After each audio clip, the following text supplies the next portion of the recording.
السلام علیکم، آداب، نمستے، گڈ آفٹرنون ڈیئر اسٹوڈینٹس، کیسے ہیں آپ؟ آج ہم آپ کی خدمت میں پھر سے حاضر ہیں ایک اہم موضوع کے ساتھ، جس کا عنوان ہے غزل کا فن۔ عزیز طلباء، آپ سب جانتے ہیں غزل اردو شاعری کی سب سے مقبول صنف شکن ہے۔ اردو شاعری میں غزل کے سوا بھی بہت کچھ ہے، قصیدہ ہے، مرثیہ ہے، مثنوی ہے، مگر جو قبول عام غزل کو حاصل ہوا وہ کسی اور صنف کو نصیب نہ ہو سکا۔ اردو میں جب سے تنقید کا باقاعدہ آغاز ہوا، اسی وقت سے غزل کی مخالفت بھی شروع ہو گئی۔ حال ہی کو اس میں سنڈاس کی بو محسوس ہوئی۔ کلیم الدین احمد نے اسے نیم وحشی صنف سکن ٹھہرایا۔ عظمت اللہ خان نے مشورہ دیا کہ غزل کی گردن بے تکلف اڑا دینی چاہیے۔ ایسی شدید مخالفت کے باوجود غزل کی مقبولیت میں ذرہ برابر کمی نہ آئی، یہاں تک کہ اضافہ ہی ہوتا رہا، اور غزل نے اپنی توانائی کا ایسا ثبوت دیا کہ آج کوئی اس صنف سکن کے خلاف لب کشائی کی جرأت بھی نہیں کر سکتا۔ جادو، وہ سر چڑھ کر بولے۔ حد یہ ہے کہ ہندی والوں نے غزل کو جوں کا تیوں اپنا لیا۔ آج کوی سمیلن، مشاعروں میں جس چیز کی سب سے زیادہ مانگ ہے وہ ہے غزل۔ عزیز طلباء، غزل کی مقبولیت کے اسباب کیا ہیں؟ آئیے سمجھتے ہیں۔ غزل بنیادی طور پر ایک داخلی صنف سخن ہے۔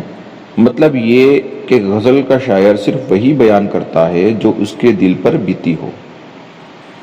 شاعر کے دل پر گزرنے والی کیفیات وہی ہوتی ہے جو دوسروں پر بھی بیت چکی ہوتی ہے۔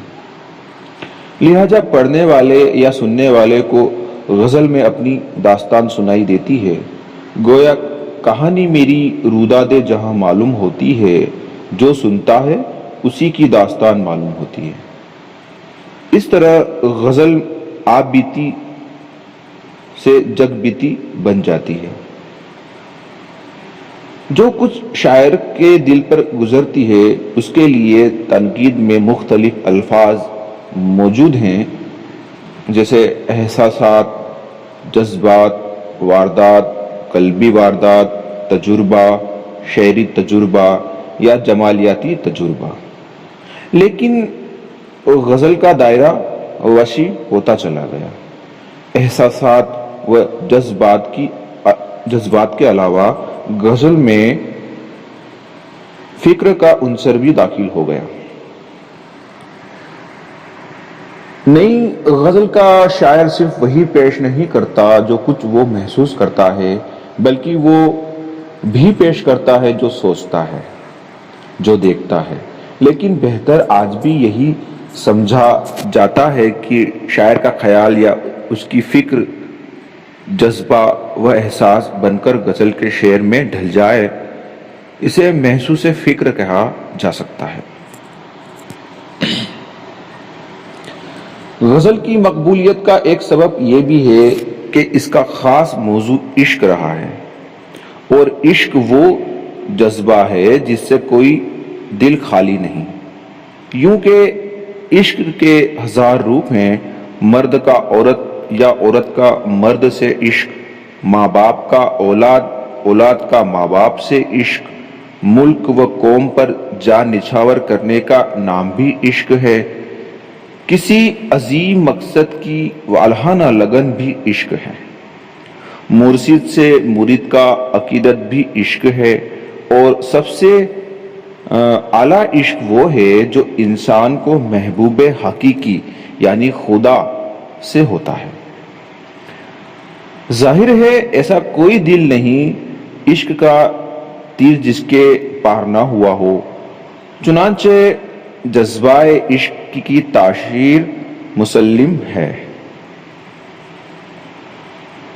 اور غزل اپنی ابتدائی منزل میں ایسی جذبے کے اظہار کے لیے وقف تھی۔ زمانے کے ورق الٹتے رہے، آخر وہ دن بھی آیا جب احساس ہوا کہ عشق بہت کچھ ہے، مگر زندگی میں عشق کے سوا بھی بہت کچھ ہے۔ اس وقت تک عشق غزل کی رگ و ریشے میں سرایت کر چکا تھا۔ اس کا حل یہ نکلا کہ غزل کے شاعر نے دنیا جہاں کی باتیں کہیں، مگر بعموم حسن و عشق کے پیرائے میں۔ عزیز طلباء، اردو غزل میں لفظ تو وہی استعمال ہوتے رہے، عاشق، معشوق، رکیب، ہجر، وصال، لیکن معنی بدلتے رہے۔ اپنے عہد کے شاعر فیض کی مثال لے لیجیے، ان کی شاعری میں یہ علامتیں ضرور استعمال ہوئی ہیں، مگر ان کے معنی مختلف ہیں۔ مثلا معشوق سے مراد ملک و قوم ہے، عاشق سے مراد محبوب و وطن ہے، اور رکیب سے مراد ملک و قوم کے دشمن ہے۔ آج اردو غزل کا دامن بہت وسیع ہے، دنیا کا کوئی مضمون اور کوئی موضوع نہیں جسے غزل نے اپنی وجود میں سمو نہ لیا ہو۔ لیکن حساب لگا کے دیکھا جائے تو پتہ چلے گا غزل میں آج بھی عشق کا پلہ بھاری ہے۔ غزل کا فن رمز و ایما کا فن ہے، یعنی غزل کا شاعر اشارے کرائے میں باتیں کرتا ہے، اور وہ ایسا کرنے پر مجبور بھی ہے۔ عام طور پر غزل کا شعر ایک مکمل اکائی ہوتا ہے، شاعر کو اپنا تجربہ، اپنی واردات ایک شعر میں سمو دینی پڑتی ہے۔ کیسا ہی پیچیدہ تجربہ کیوں نہ ہو، اسے پیش کرنے کے لیے شاعر کو بس 2 مصرعوں کا ننھا سا پیمانہ میسر ہوتا ہے۔ چنانچہ وہ ایسے کمال فن کا مظاہرہ کرتا ہے اور ایسی تدبیریں اختیار کرتا ہے کہ وہ جس تجربے سے دوچار ہوا وہ ان 2 مصرعوں میں سما جائے۔ اس کے لیے پہلی تدبیر تو یہ اختیار کی جاتی ہے کہ بات اشاروں میں کہی جاتی ہے۔ قاری جو غزل کی روایت سے آگاہی رکھتا ہے وہ ان اشاروں کا مطلب خود نکال لیتا ہے۔ مثلا شاعر کہتا ہے، نہ ہم سمجھیں نہ آپ آئے کہیں سے،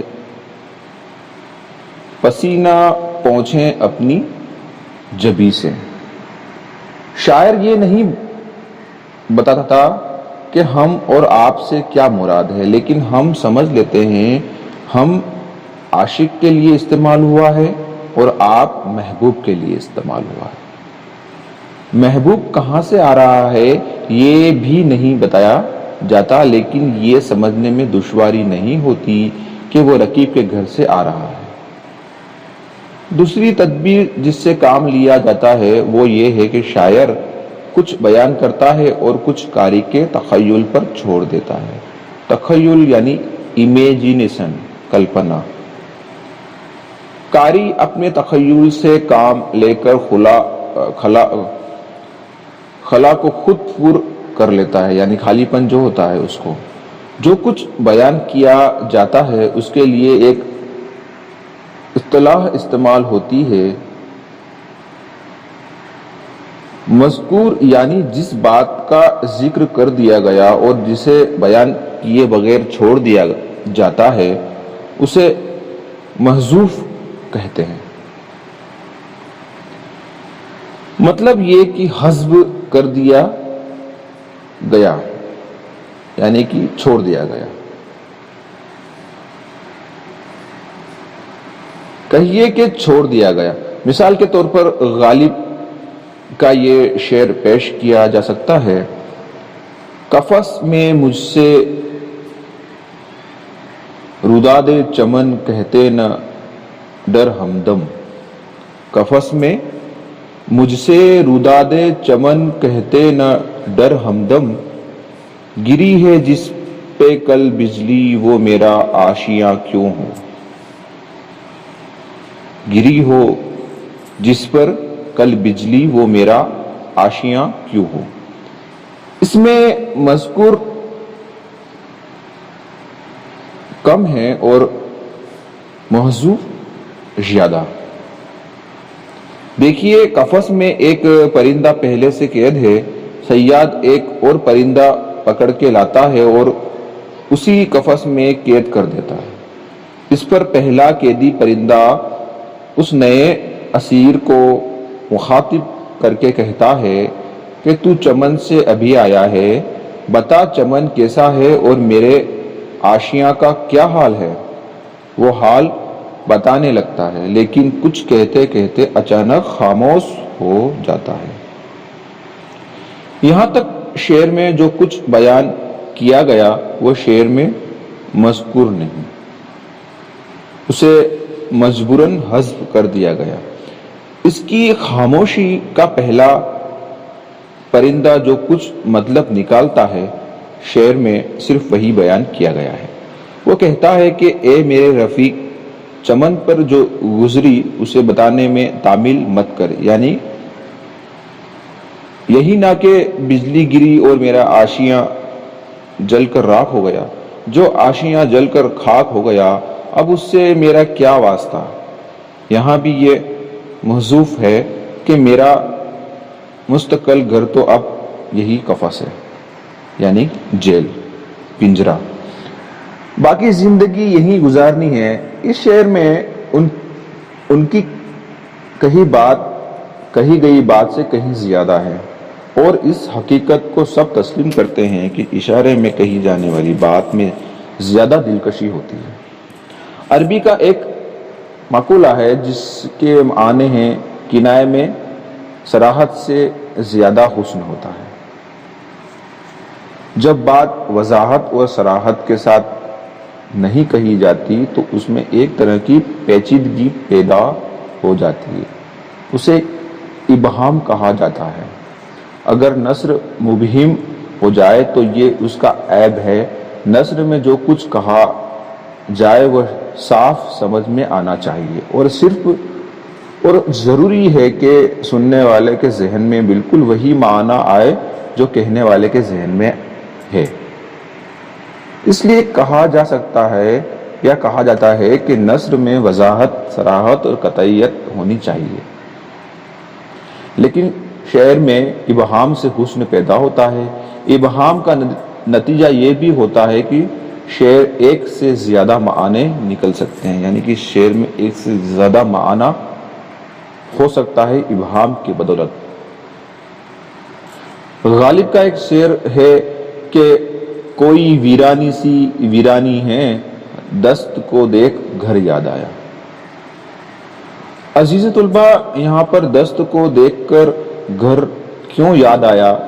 اس لیے کہ وہاں بھی دشت کی سی ویرانی ہے، مطلب دست جو جنگل میں ویرانی ہوتی ہے اس طرح سے ویرانی ہے۔ دوسرا مطلب دشت پیمائی سے یہ سبق ملا کہ نہ عشق کرتے نہ گھر چھوڑ کر یہاں آنا پڑتا۔ تیسرا مطلب ان دونوں سے بالکل الگ ہے۔ دشت کو دیکھ کے خیال آیا کہ یہ ویرانی تو کچھ بھی نہیں، اصل ویرانی تو میرے گھر میں تھی۔ مطلب یہ کہ محبوب کے نہ آنے سے گھر ویران نظر آتا تھا۔ شعر کی یہ تعداری ابہام کی رہن منت ہے۔ اچھے شعر کی ایک اہم خصوصیت تصویر کشی بھی ہے۔ مولانا شبلی نعمانی نے لکھا ہے کہ تصویر جتنی دھندلی ہوگی اتنی ہی دلکش ہوگی۔ ایک شعر میں تفصیل کی گنجائش نہیں ہوتی، اس لیے جزیات کو قلم انداز کرنا پڑتا ہے۔ اس لیے غزل کے شعر میں تصویر لا محالہ دھندلی ہو جاتی ہے، اور بقول شبلی یہی تصویر کا حسن ہے۔ عزیز طلبہ، غزل کی دلکشی کا سب سے بڑا سبب اس کی غنائیت ہے۔ شعر میں ترنم یا موسیقی نہ ہو تو شعر کہلانے کا مستحق نہیں۔ غزل میں یہ خوبی اتنی زیادہ ہوتی ہے کہ کوئی دوسری صنف اس کا مقابلہ ہی نہیں کر سکتی۔ اس کا پہلا سبب تو یہ ہے کہ پوری غزل کسی ایک بحر میں ہوتی ہے، یعنی اس کے ہر مصرعے کا وزن یکساں ہوتا ہے، جس سے ایک خاص دھن پیدا ہو جاتی ہے۔ ردیف و قافیہ بھی غزل کی موسیقی میں اضافہ کرتے ہیں۔ سید عابد علی عابد نے لکھا ہے کہ موسیقی میں ضرب جو کام کرتی ہے غزل میں قافیہ وہی کام کرتا ہے۔ ضرب کو آپ طبلے کی تھاپ سمجھ لیجئے۔